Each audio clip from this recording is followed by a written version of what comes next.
তাকে অভিশংসন না করে বরঞ্চ তাকে দিয়ে যখন সংসদে ভাষণ দেওয়া হলো, এর মতন একজনক কাজ অভ্যুত্থান পরবর্তী সময়ে মানে বিএনপি থেকে আসতে পারে, আওয়ামী লীগের রেখে যাওয়া একজন উচ্ছিষ্ট দালালকে দিয়ে যে সংসদের মতো এরকম মহান একটা জায়গায় বক্তব্য আবার দেওয়াতে পারে, সেটা আমরা দেখলাম। কতটা সিম্পল বিষয়টা কি এরকমই?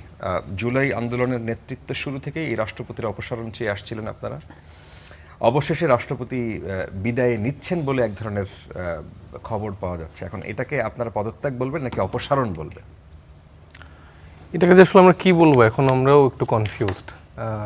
কারণ হচ্ছে মানে অভ্যুত্থানের পরবর্তী থেকেই তো আসলে আমরা দাবি জানাচ্ছিলাম যে আসলে চুপ্পুকে সরিয়ে দেওয়ার জন্য, চুপ্পুর পদত্যাগের জন্য।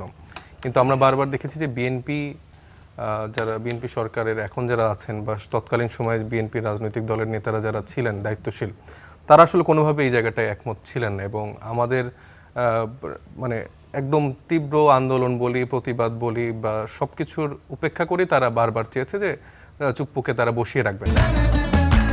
আকিজ এসেনশিয়াল সরিষার তেল, স্বাদে ঘ্রাণে সেরা।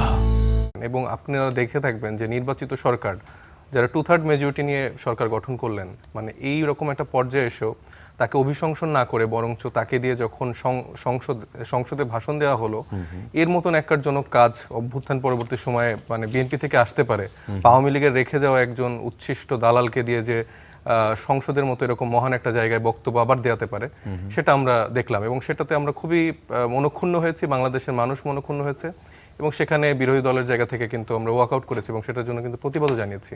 তো বিএনপি আমরা দেখলাম যে তারা খুব আনন্দের সাথে তার বক্তব্য শুনছে, হাসছে, তালি দিচ্ছে, বা তাদের একটা খুব বড় একটা পলিটিক্যাল অর্জন বলে মনে হচ্ছিল যে তার মুখ থেকে হাসিনার নামে দুর্নাম শোনা বা তার মুখ থেকে এরকম কথাবার্তা শোনাটা, তারেক রহমান থেকে শুরু করে যিনি বর্তমান প্রধানমন্ত্রী আছেন, সবাই খুব এনজয় করছিলেন। কিন্তু হঠাৎ আউট অফ নোয়ার মানে তিনি তো কালের কণ্ঠে যে একটা বক্তব্য ইন্টারভিউ ছাপা হয়েছিল, সেখানে কিন্তু তিনি এটাও বলেছিলেন যে ইন্ট্রিম সময় তাকে কাইন্ড অফ হাউস অ্যারেস্ট করে রাখা হয়েছিল, তার বিদেশ সফরগুলো বাতিল হচ্ছিল বা সে এরকম করে যোগাযোগ করতে পারছিল না।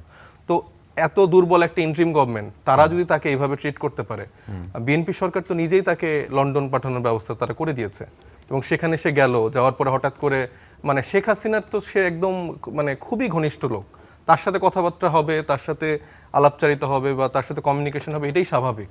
তো হঠাৎ করে এখন তারা এই আলাপগুলো আনছে, তাদের গোয়েন্দা সংস্থা বলছে যে শেখ হাসিনার সাথে আলাপ হচ্ছে, এটা হচ্ছে। তো মানে তাদের জায়গাটা নিয়ে আমি কনফিউজ, মানে তারা আসলে কি চায়, তো সেটা আসলে ক্লিয়ার না।